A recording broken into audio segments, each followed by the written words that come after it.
They said she was foolish. They said she was weak. When Clara signed the divorce papers and walked away from a $10 billion fortune without taking a single cent, the tabloids called her the penniless ex-wife. Her husband, tech mogul Michael Sterling, laughed all the way to the bank, thinking he had won the ultimate victory. He thought he had buried her. But he forgot one thing. Silence isn't always surrender. Sometimes it's the calm before the storm. 6 months later, Clara didn't just return to court. She arrived on the tarmac in a Gulfstream G700 owned by the one man Michael feared more than bankruptcy. This is the story of how the woman who left with nothing came back to take everything. The air inside the penthouse at 432 Park Avenue was always thin, recycled, and smelled faintly of expensive leather and ozone. It was the smell of money, or so Michael liked to say. Tonight, however, it smelled like betrayal. Clara stood by the floor-to-ceiling window, looking out at the Manhattan grid. From the 92nd floor, the city looked like a circuit board, cold and mechanical. Behind her, the clinking of ice against crystal broke the silence. "Stop being dramatic, Clara. It's a standard separation agreement. My lawyers at Skadden Arps drafted it. It's ironclad but fair," Michael said. His voice didn't carry a hint of remorse, only the impatience of a CEO dealing with a lingering budget variance. Clara turned. Michael sat on the bespoke Italian sofa, sipping a Macallan 25. He wasn't looking at her. He was scrolling through his phone, checking the Asian markets. He looked every bit the master of the universe the Wall Street Journal had dubbed him last month. Beside him on the coffee table lay a thick stack of documents, bound in a blue folder. "Fair?" Clara asked softly. "You're offering me the summer cottage in Maine and a monthly stipend for 3 years.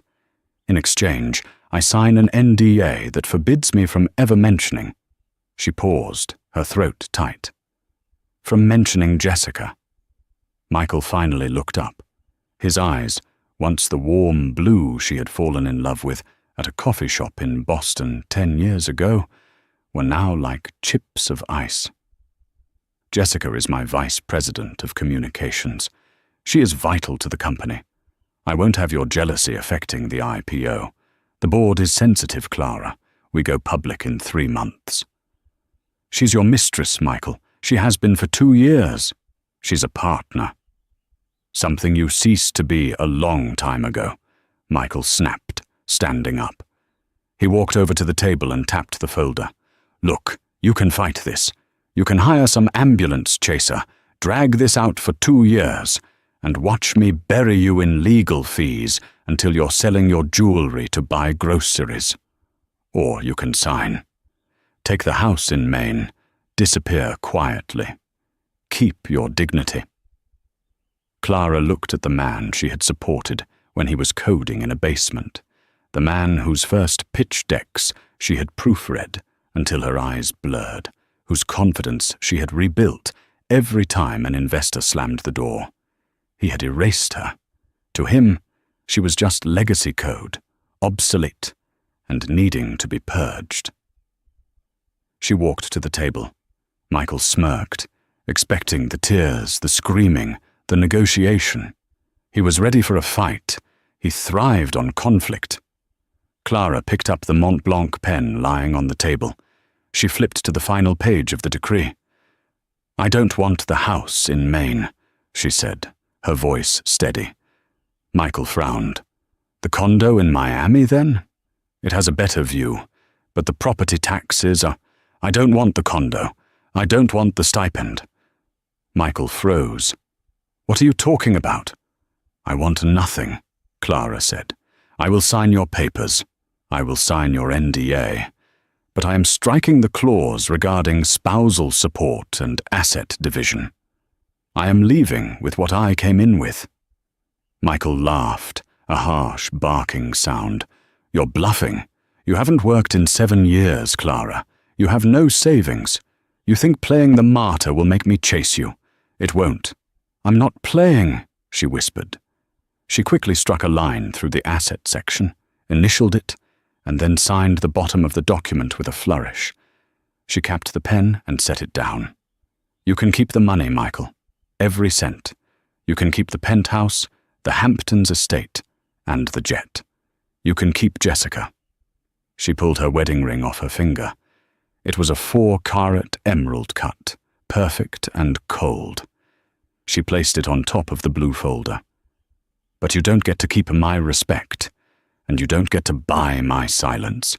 I'm giving it to you for free, so you owe me nothing. She turned and walked toward the private elevator. Clara, Michael called out, confused, his confidence shaken for the first time.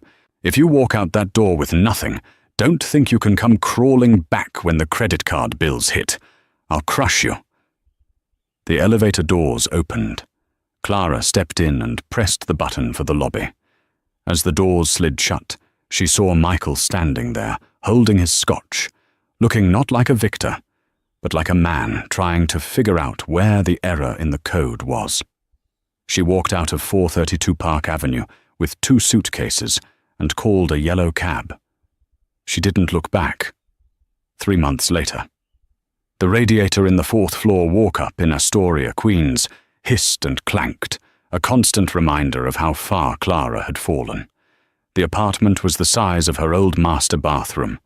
The paint was peeling, and the view was a brick wall belonging to a laundromat. Clara sat at a wobbly IKEA table, staring at her laptop screen. Her bank account balance was flashing red, $142.50. She had applied for 30 jobs in the last month. Executive assistant roles, office management, even basic copy editing. She had a degree in art history from Columbia, but a 7-year gap on her resume labeled housewife was proving to be a career death sentence.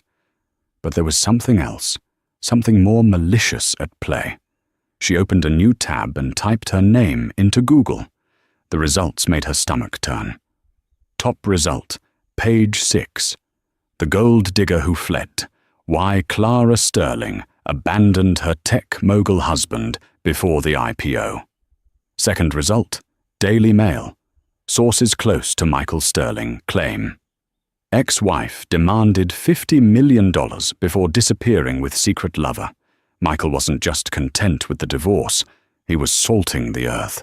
His PR team, led by Jessica Vane, had spun a narrative so tight and vicious that Clara had become a pariah. They claimed she had left him. They claimed she was unstable. They claimed she had embezzled household funds. It was a lie, all of it. But Michael controlled the narrative because Michael owned the media contacts. He was the darling of the fintech world. Paystream, his company, was about to go public, and he needed to look like the victim of a chaotic marriage to gain the sympathy of conservative investors.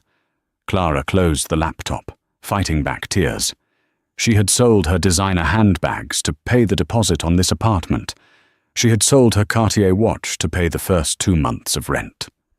Now, she was down to nothing. Her phone buzzed. It was a notification from LinkedIn, another rejection. Thank you for your interest in the junior editor position. However, she put her head in her hands. Maybe Michael was right. Maybe she was weak.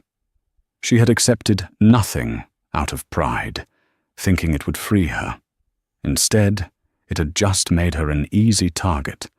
Without money for a lawyer, she couldn't sue him for defamation. She was trapped. A heavy knock on her door made her jump. Her heart raced. Had Michael found her? Was he sending process servers to harass her again? She crept to the door and looked through the peephole. Standing in the dim, flickering hallway was not a process server. It was a man in an immaculate, charcoal 3-piece suit. He looked out of place against the peeling wallpaper, like a diamond in a gutter. He was older, perhaps in his 60s, with silver hair and a posture that suggested military discipline. He held a leather briefcase. Clara hesitated, then unlocked the deadbolt and opened the door a crack, keeping the chain on. "Clara Sterling?" the man asked. His accent was British, clipped and precise. "It's Clara Jenkins now," she said defensively. "Who are you?" "My name is Mr. Thorne. I represent a mutual acquaintance. May I come in?" "I don't know any Mr. Thorne. If Michael sent you, tell him I have nothing left to take." Mr. Thorne allowed a small, compassionate smile to touch his lips. "Mr. Sterling did not send me. In fact, Mr. Sterling would be very distressed to know I am here. I work for the Graham estate." Clara froze. The name triggered a memory, buried deep under years of gala dinners and charity auctions. Graham. "Sir Alistair Graham," she whispered. "Precisely," Thorne said. "He has been looking for you for 6 months, Miss Jenkins. It seems you are a difficult woman to find when you don't want to be found. He read the articles in the Post. He found the narrative inconsistent with the woman he remembers." Clara undid the chain and opened the door. Thorne stepped into the tiny apartment. He didn't look around with judgment. He looked around with a quiet intensity. "Why is Sir Alistair looking for me?" Clara asked, motioning for him to take the only chair. She remained standing.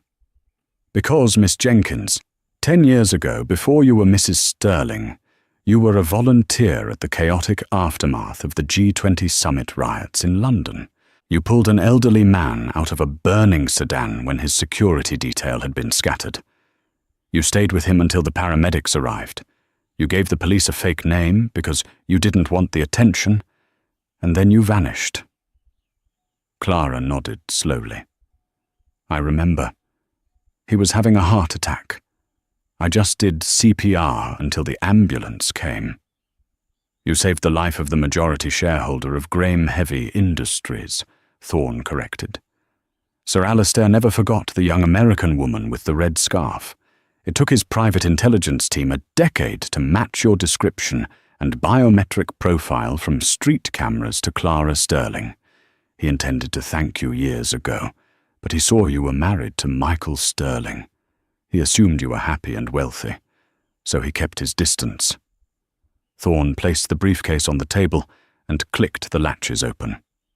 "However," Thorne continued, his voice dropping an octave, "when the news broke of your divorce, and specifically the terms of your divorce, Sir Alistair became suspicious. He had his team look into Michael Sterling's finances. Not the public books, Clara. The real books." Clara frowned.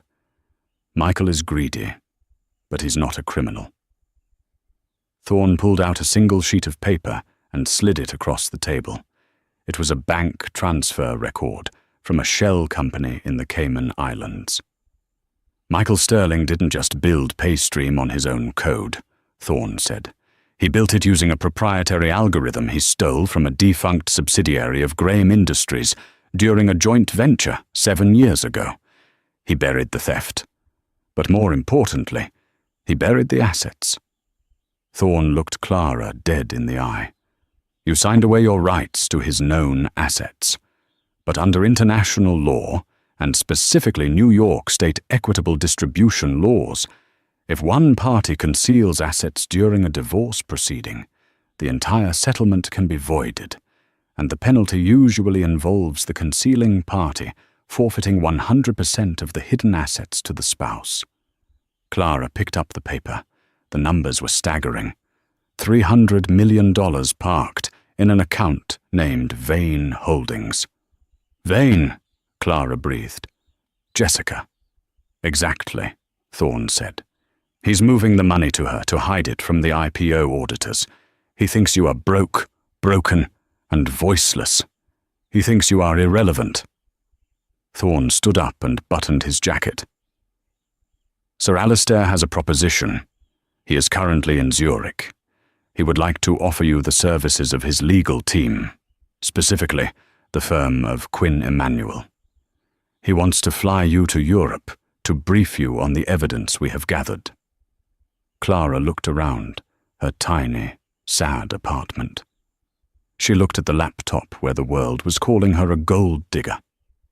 Then she looked at the document in her hand. "How do I get to Zurich?" she asked. "I can't even afford a subway ticket." Thorne smiled, and this time it was a genuine grin. "Miss Jenkins, Sir Alistair does not expect you to fly commercial. There is a car waiting downstairs. It will take us to Teterboro Airport. The jet is fueled and waiting." Clara felt a spark ignite in her chest, a fire she hadn't felt since the days she helped build Michael's empire. She grabbed her coat. "Let's go," she said. The ride to Teterboro Airport was wrapped in a heavy, suffocating silence, broken only by the rhythmic thrum-thrum of the Maybach's tires on the wet asphalt. Clara sat in the back, her fingers gripping the worn fabric of her coat, a cheap replacement she'd bought at a thrift store after pawning her Burberry trench. The leather seat beneath her felt alien, a ghost of a life she had supposedly left behind. Mr. Thorne sat opposite her, reading a dossier by the soft glow of a reading light. He didn't speak, sensing that Clara needed the quiet to reassemble the fragments of her reality. When the car glided onto the tarmac, the world outside was a blur of rain and runway lights. But there, gleaming under the floodlights like a silver bullet, sat the Gulfstream G700. It was immense, a machine designed not just for travel, but for dominion over time and space. The engines were already whining, a high-pitched scream that vibrated in Clara's chest. "After you, Miss Jenkins," Thorne said, opening the door as the car came to a halt. Clara stepped out into the cold drizzle, shivering. A flight attendant in a pristine navy uniform was waiting at the bottom of the stairs with an umbrella. As Clara ascended the steps, she felt a strange sensation. Not excitement, but a terrifying sense of vertigo. She was ascending from the gutter to the stratosphere in the span of an hour. The interior of the jet was warmer than any room she had been in for months. It smelled of white tea and mahogany. There were no rows of cramped seats. Instead, there was a living area with cream-colored divans, a dining table set with crystal, and a large monitor displaying the flight path to Zurich. "Can I get you anything, Mum?" "Champagne? Scotch?" the attendant asked, as Clara sank into a swivel seat that felt like a cloud. Clara looked at the crystal decanters. Michael always drank Scotch. He said it made him look like a serious man. "Water," Clara said, her voice raspy. "Ice water and black coffee. I need to be awake." Thorne sat across from her, buckling his seatbelt. The jet began to taxi, the movement smooth and predatory. "You're wondering why you," Thorne said gently, closing his dossier. "You're wondering why Sir Alistair would go to this expense for a woman he met once, 10 years ago, for 20 minutes. "It crossed my mind," Clara said, watching the lights of New Jersey streak past the window. "Rich men don't do favors. They make investments. What is the return on investment on me, Mr. Thorne?" Thorne smiled, a genuine expression that crinkled the corners of his eyes. "You are sharper than Mr. Sterling gave you credit for. You are correct. This is an investment, but not in money. Sir Alistair has enough money to buy God if God were for sale. He is investing in justice. He has a particular distaste for thieves, and Michael Sterling is a thief." The plane surged forward, the G-force pressing Clara back into the leather. Within seconds, the dark, rainy sprawl of New York dropped away, replaced by the velvet black of the night sky. They were airborne. Once they reached cruising altitude, Thorne unbuckled and moved to the seat beside her. He opened the briefcase again and laid out 3 photos. The first was of Michael, smiling at a gala, his arm around Jessica Vane. Jessica looked radiant, triumphant. She was wearing a diamond necklace, the very necklace Michael had told Clara was too expensive for her birthday last year. The second photo was a document, a patent filing. "Look at the date," Thorne commanded. Clara squinted. October 2016. And look at the author of the code structure in the appendix. Clara's breath hitched. It says R. Sterling. Read the comments in the code, Clara. The marginalia. Clara leaned in. The code was familiar. Painfully familiar. It was the logic tree for a predictive transaction algorithm. And there, buried in the syntax, was a comment line. Check flow for redundancy. SJ. SJ, Clara whispered. Clara Jenkins. That's my initial. That's my code. She remembered it vividly. It was a rainy Tuesday in 2016. Michael was panicking because his beta test was failing. Clara had stayed up for 48 hours straight, debugging, rewriting, and streamlining the entire backend. She had fixed it. She had saved him. He patented your work, Thorne said, his voice hard as iron. He claimed sole inventorship. Paystream is built on your intellect, Clara. He didn't just hide assets during the divorce. He built his entire empire on intellectual property theft from his own wife. Clara felt a wave of nausea, followed immediately by a cold, burning rage. It wasn't the money. It was the erasure.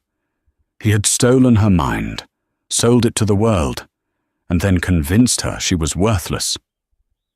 He told me I was obsolete, she said, her voice trembling. He told me I didn't understand the business anymore. He lied, Thorne said. He was afraid of you. He knew that if you ever realized you were the architect, you would own him. That is why he isolated you. That is why he destroyed your reputation. He had to break you so you wouldn't look at the blueprints. Thorne poured her a cup of steaming coffee and placed it in her shaking hands. Sleep now, Clara, he said softly. We land in Zurich in 6 hours. You need your strength. When you wake up, you are no longer the ex-wife. You are the architect coming to collect her due. Clara turned her head to the window, staring out at the stars. They looked closer here. Reachable. She didn't sleep. She sat there for 6 hours, watching the Atlantic pass beneath her, letting the rage crystallize into something harder, something useful. Zurich was cold, a crisp, biting cold that cleared the lungs. The car that met them at the private terminal was a Bentley Mulsanne, dark green and imposing. It drove them away from the city, winding up into the hills overlooking Lake Zurich, where the houses were not just homes, but fortresses of old money. They arrived at a wrought-iron gate that swung open silently. The estate was vast, a 19th-century chateau that looked like it had weathered wars and revolutions without losing a single slate tile. Thorne led Clara through a cavernous hallway lined with oil paintings of severe-looking men and women. They entered a library that smelled of old paper and burning wood. A fire roared in a stone hearth large enough to stand in. Sitting in a wheelchair by the fire, with a tartan blanket over his legs, was Sir Alistair Graham. He was thinner than Clara remembered from that chaotic day in London. His skin was translucent like parchment, and his hands trembled slightly as they rested on the armrests. But his eyes, steely grey and fiercely intelligent, were untouched by age. "The girl with the red scarf?" Alistair rasped. He didn't smile, but his expression was one of deep approval. "You look tired, my dear. Life has been bruising you." "It has," Clara admitted, stepping closer. "Thank you for bringing me here, Sir Alistair." "Don't thank me yet." He waved a hand dismissively. "I haven't done anything but pay for jet fuel." "Sit." Clara sat in a wing-back chair opposite him. Thorne stood by the door, a silent sentinel. "Thorne showed you the patent?" Alistair asked. He did. "And the Cayman accounts?" "Yes." Alistair leaned forward, the firelight dancing in his eyes. "Michael Sterling is a fool, a dangerous fool, but a fool nonetheless. He made the classic mistake of the nouveau riche. He thought that because he had the money, he had the power. He forgot that money is just ammunition. Intelligence is the gun. You, Clara, are the gun. He has a team of lawyers, Sir Alistair, the best in New York. Skadden, Wachtel. They will bury me in paperwork. Even with your help, it could take years. We aren't going to sue him for the money, Clara, Alistair said, a wicked glint appearing in his eye. Not initially. Clara frowned. I don't understand. If we sue for the money now, he will settle. He will give you 50 million, maybe 100, just to make you go away before the IPO. He will write a check, and he will win. Is that what you want? A check? Clara thought about the penthouse. She thought about Jessica wearing her life like a costume. She thought about the smear articles calling her a gold digger. No, Clara said, her voice dropping. I want him to admit it. I want everyone to know he didn't build it. I want his reputation. Good, Alistair slapped the armrest. Then we don't attack his wallet. We attack the IPO. Alistair signalled to Thorne, who stepped forward and placed a thick binder on the table between them. In 2 weeks, Paystream goes public on the New York Stock Exchange. The valuation is projected at $20 billion. Michael stands to make $8 billion personally.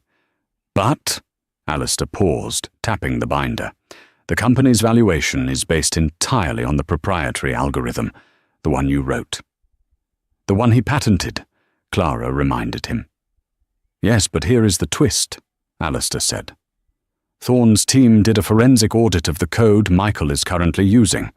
It seems Michael tried to update your work last year to handle cryptocurrency integration. He was arrogant. He didn't understand the foundational architecture you built. He introduced a flaw, a dormant bug. Clara's eyes widened. Her mind raced back to the code structure. The redundancy loop. If the transaction volume exceeds a certain threshold. The encryption key destabilizes, Alistair finished. It's a ticking time bomb. If Paystream goes public and the volume spikes, as it will on opening day, the system won't just crash. It will expose user data. It will be the biggest data breach in fintech history. Clara stared at the fire. He doesn't know. He has surrounded himself with yes men and Jessica Vane, who knows nothing of coding. No one dares tell him the foundation is rotten. He thinks it's perfect because he thinks he's a genius. Alistair leaned back. You have 2 choices, Clara. Choice A, we sue him now for the assets. He settles, you get rich, he fixes the bug quietly, and he becomes a billionaire. And choice B? Choice B, you let the IPO proceed. You let him walk onto that stage. You let him ring the opening bell. And at the exact moment the market opens, we file a frantic public injunction. Not for divorce money, but an intellectual property emergency injunction claiming that the code is stolen and dangerous. We attach the proof of the bug. We prove that you are the only one who knows how to fix it. The stock will tank, Clara whispered. The IPO will collapse. He will lose everything, Alistair said calmly. Not just the money, the trust, the reputation. The investors will sue him for fraud. The SEC will investigate him. He will be radioactive. The room fell silent. The crackling of the logs sounded like gunshots. It was a nuclear option. It was total war. Clara looked at her hands. Hands that had scrubbed floors in Astoria last week. Hands that had built a billion-dollar algorithm 5 years ago. He destroyed my name, Clara said softly. He made the world think I was a leech. If I do this, I prove I was the source. You prove you are the Titan, Alistair corrected. But you must be ready. The media will descend on you. He will attack you with everything he has left. You need to be armor-plated. Clara stood up. The fatigue was gone. The hesitation was gone. She felt a cold, jagged clarity.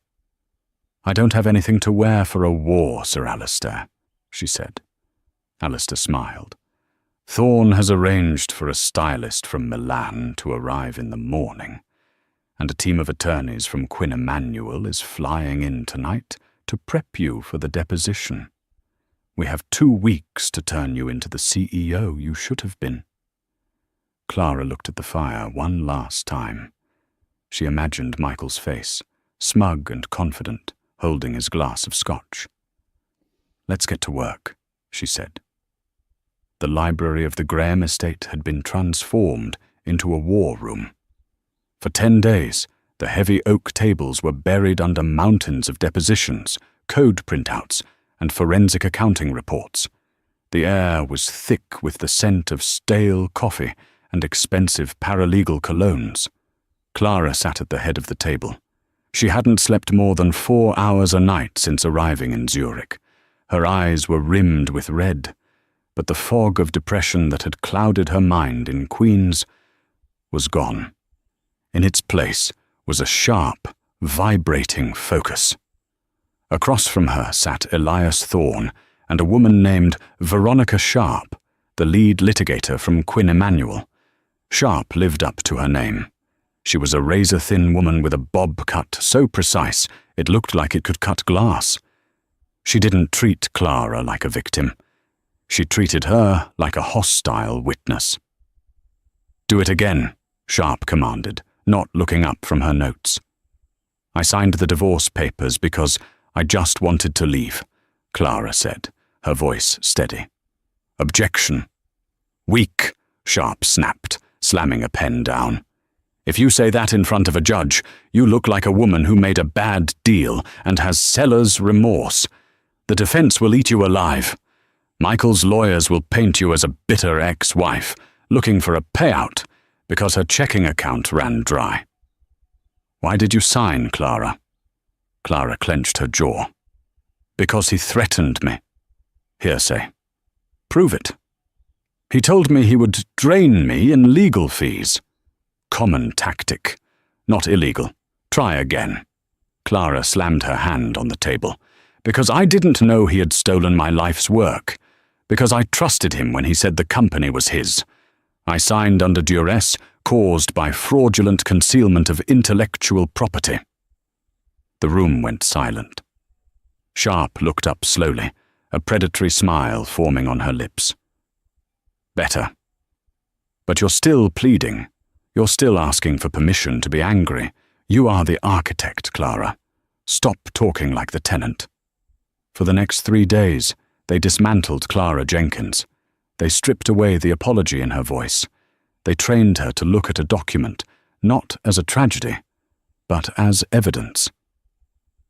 They walked her through the intricacies of the code she had written, forcing her to recall every variable, every loop, every logic gate. By the end of the week, Clara wasn't just remembering the code, she was inhabiting it. She realized that PayStream wasn't Michael's machine. It was her mind, digitized, and seeing how he had corrupted it with his clumsy updates made her sick. Then came the visual transformation. Sir Alistair didn't believe in makeovers for vanity. He believed in semiotics, the language of symbols. You cannot walk into the Southern District of New York wearing a department store suit, Alistair told her on the final evening. They were sitting on the terrace, overlooking the dark, placid waters of Lake Zurich. "Clothes are language. Michael will be wearing navy blue, trustworthy, solid, corporate. You need to be the opposite." A team of tailors had arrived from Milan that morning. They didn't bring floral prints or soft pastels. They brought structure. When Clara stepped out of the dressing room, she barely recognized the reflection in the gilded mirror.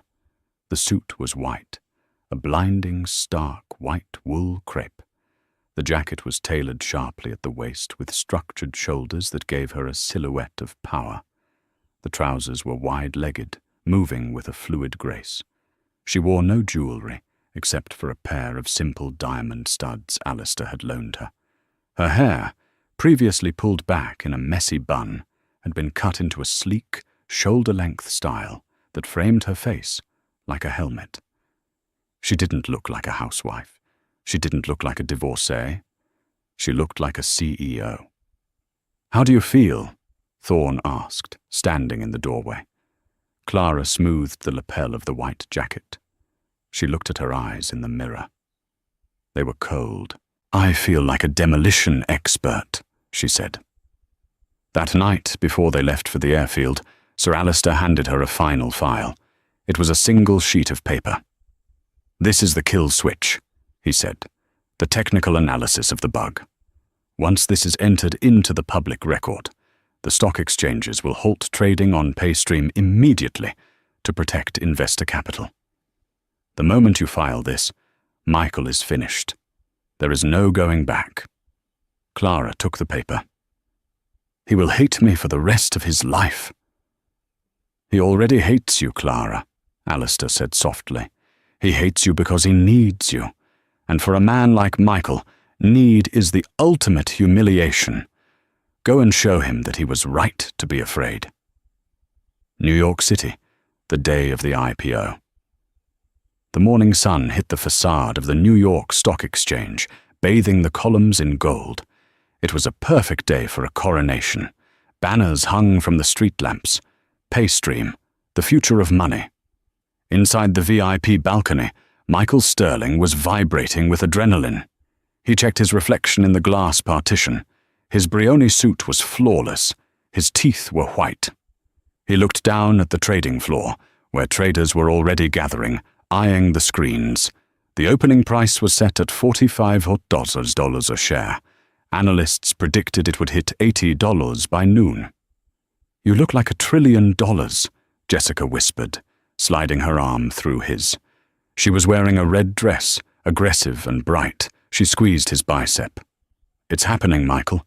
We won." Michael took a deep breath.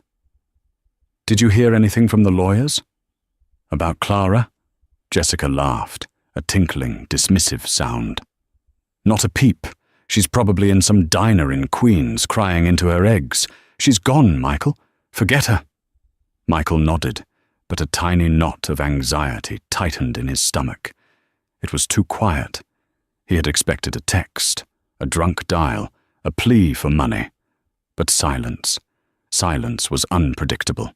"5 minutes to the bell," a floor manager shouted. Michael stepped up to the podium. The cameras flashed, a blinding wall of white light. He waved. He felt like a god.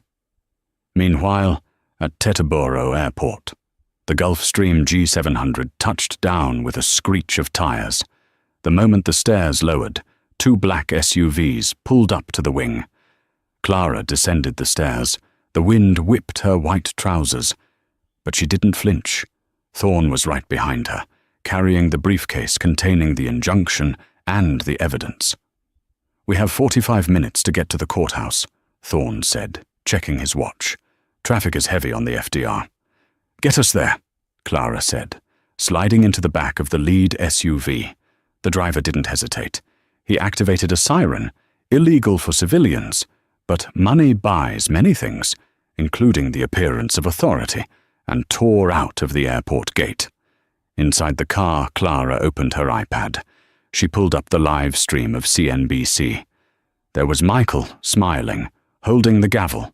The ticker at the bottom of the screen read, "Paystream IPO, anticipated to break records." "Look at him," Clara whispered. "He has no idea." "He's standing on a trap door," Thorne said, "and you're about to pull the lever." The Southern District of New York Courthouse. 9:28 a.m. The SUV screeched to a halt in front of the massive stone steps of the courthouse. A small army of photographers was already there, tipped off by an anonymous source, Alister's PR team, that something historic was about to happen involving the Paystream IPO. When the car door opened, the flashbulbs erupted. But they weren't expecting Clara. They were expecting a corporate rival, or maybe a regulator. When Clara stepped out, the crowd went silent for a split second. The white suit was luminous against the grey stone of the city. She looked tall, imposing, and utterly foreign to the woman they had seen in the tabloids months ago. "Who is that?" a photographer shouted. Is that the ex-wife?" "It's Clara Sterling." Clara ignored them. She walked up the steps with a stride that ate up the ground. Thorne flanked her, using his briefcase to gently part the sea of reporters. "Mrs. Sterling!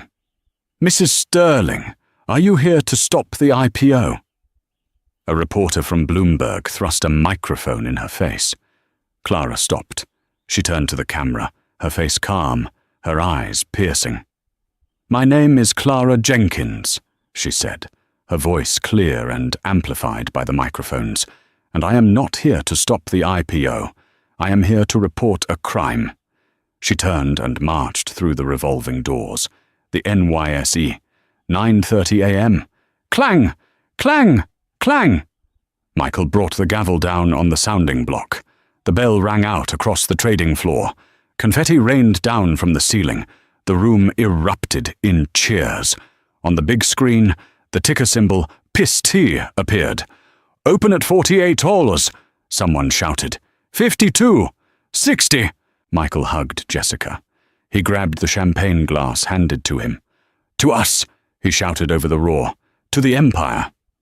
He looked up at the giant monitor that displayed CNBC, expecting to see his own face. Instead, the feed cut away from the floor. The breaking news banner flashed in urgent red. The anchor's face was pale.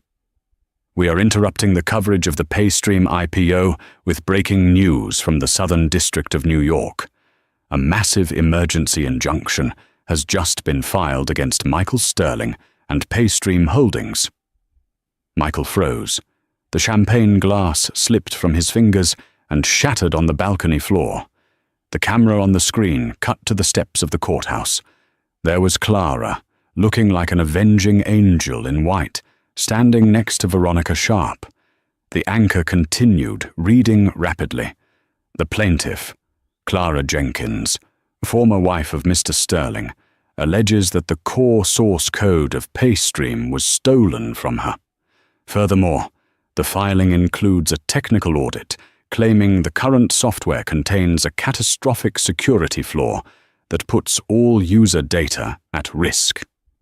The presiding judge has granted an immediate temporary restraining order on the stock trade pending an SEC review. On the trading floor below, the cheering stopped. It happened like a wave, silence spreading from the traders near the screens to the back of the room. "Trading halted," a floor official bellowed. "Code red. Trading halted on PIST." The numbers on the big board froze. The graph, which had been shooting upward like a rocket, flatlined. Michael stared at the screen. He saw Clara's face. She wasn't smiling. She was looking directly into the camera lens, and it felt like she was looking right into his soul. "It's a lie!" Michael screamed, grabbing the railing. "It's a lie! She's crazy! She's broke!" Jessica pulled away from him, her face draining of color. She checked her phone. "Michael, the news. It's trending. Our Clara Jenkins. Hawks a Paystream fraud. They're posting the patent documents. They're posting the code comparisons." Michael fumbled for his phone. His hands were shaking so badly he dropped it. "She can't do this," he wheezed. "She signed the NDA. She signed the agreement." But deep down, he knew.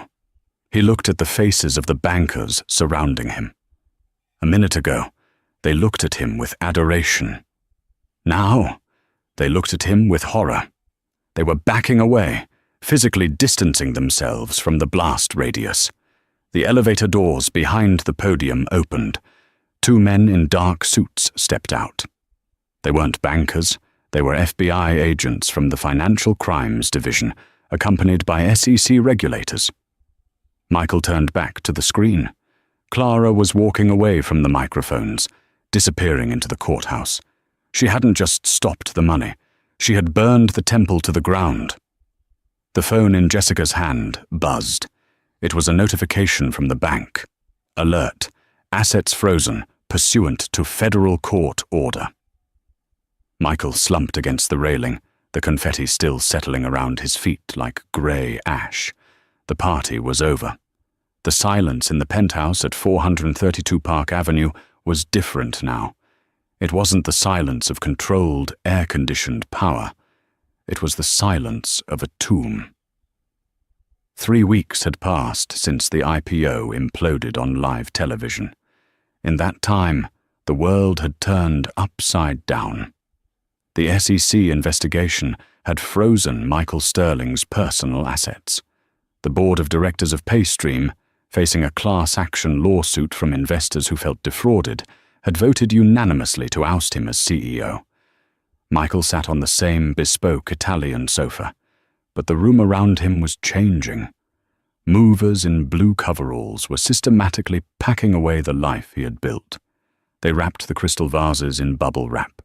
They took the paintings off the walls, leaving rectangular ghosts on the plaster. The elevator chimed. Michael didn't look up. He expected his lawyer. Instead, the clicking of high heels echoed on the marble floor. Rapid, angry clicks. Jessica Vane stormed into the living room, trailing a set of Louis Vuitton luggage. She wasn't wearing the red dress of victory anymore. She was wearing a trench coat and sunglasses, though it was overcast outside. "The cards are declined, Michael," she spat, not bothering to look at him. All of them. The black card, the platinum, even the joint account. Michael looked at her, his eyes hollow. He hadn't shaved in days. "It's a temporary freeze, Jess. The lawyers are filing a motion on Monday. Once we clear the fraud charges—" "There is no we!" Jessica screamed, her composure finally shattering. "You told me you wrote the code. You told me she was a nobody. Now I'm being subpoenaed. My face is on every news channel as an accomplice to corporate fraud. I can't even get a table at Le Bernardin." She signaled to the mover to take her bags. "Jessica." Michael stood up, his voice cracking. "You said we were partners."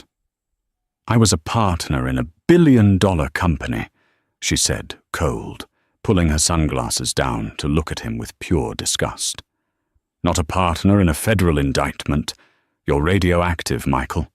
You're done." She turned and walked into the elevator. The doors slid shut.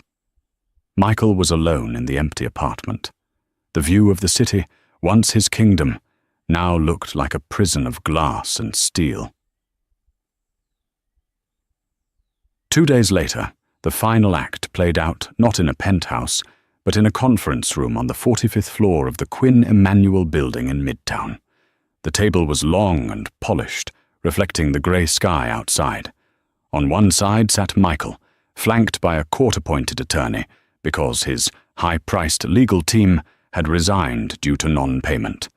On the other side sat Veronica Sharp and Elias Thorne, and at the head of the table sat Clara. She wore a navy suit today.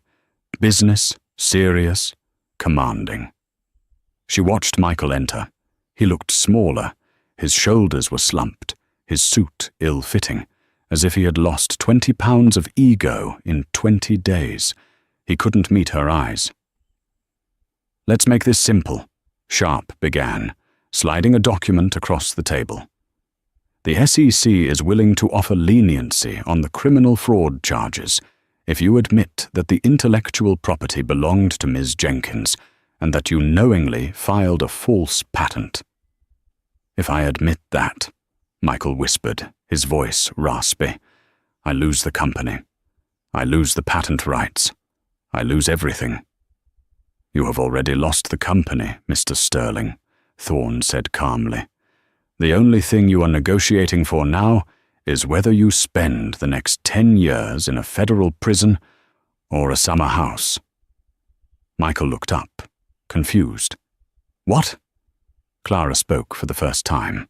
Her voice was not loud, but it commanded the room instantly. "I am taking control of Paystream," Clara said. "The investors have agreed to reinstate the IPO under a new name, Architect Systems. I will fix the code. I will secure the user data. I will save the valuation. She leaned forward. "But I don't want to destroy you, Michael. That requires energy I'd rather spend on my business." She tapped the document. "This is a settlement agreement. You transfer all IP rights to me.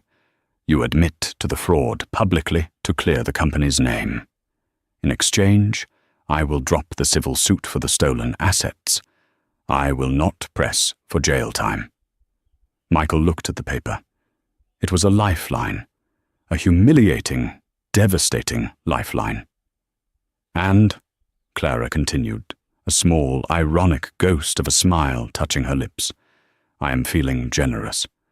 I will grant you a monthly stipend for 3 years, and you can have the summer cottage in Maine." Michael froze. The air left his lungs. It was the exact offer he had made her 6 months ago.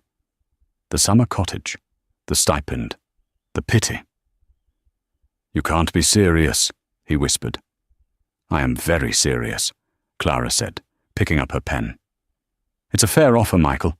You can fight this, drag it out, and watch me bury you in legal fees until you're selling your watch to buy groceries. Or you can sign, take the house in Maine, disappear quietly. Keep your dignity." The words hit him like physical blows. She was mirroring him perfectly, reflecting his own cruelty back at him with dazzling precision. Michael looked around the room. He saw no sympathy.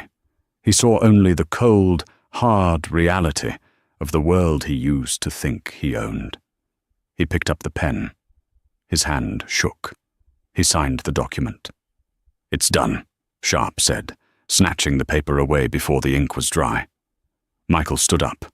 He looked at Clara one last time. He wanted to say something, to apologize, to scream, to beg, but he found he had no words left. He was obsolete. He walked out of the conference room, a man erased by his own arrogance. Clara stood up and walked to the window. Below, the city of New York moved in its chaotic, rhythmic flow. She saw a yellow cab weaving through traffic. She saw the people rushing to work. "It's over," Thorne said gently, standing beside her.